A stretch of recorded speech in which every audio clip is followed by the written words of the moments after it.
Presented by Maithili Gaurav.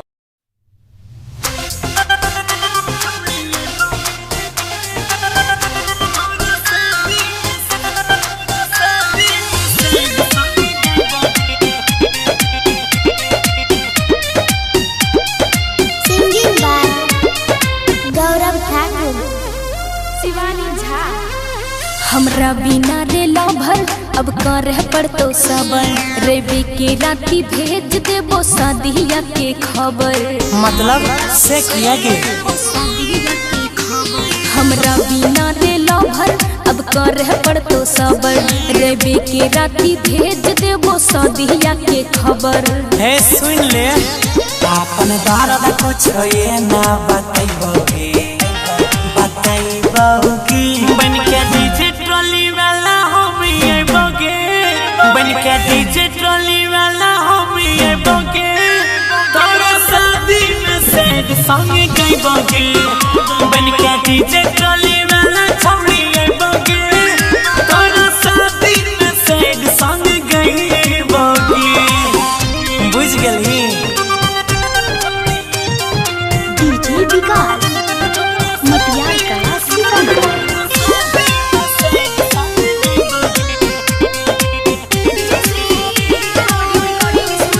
शादी में नहीं अपन सकल देखई है बाबू नहीं ते अपना आप के ले कर पैबे रे काबू।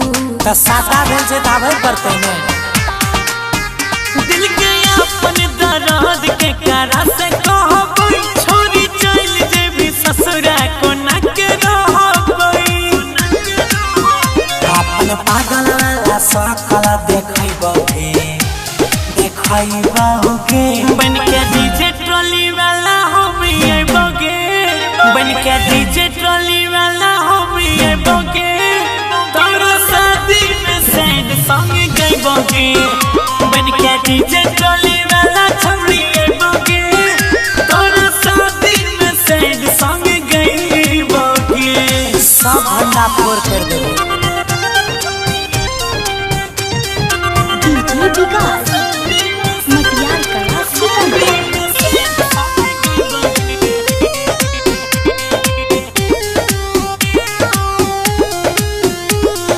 दोसर संगे हमरा के ना देखबी हमर यार तोरे माने री हो हम जिंदगी भर के प्यार। ता हमू तोरे माने रियो ने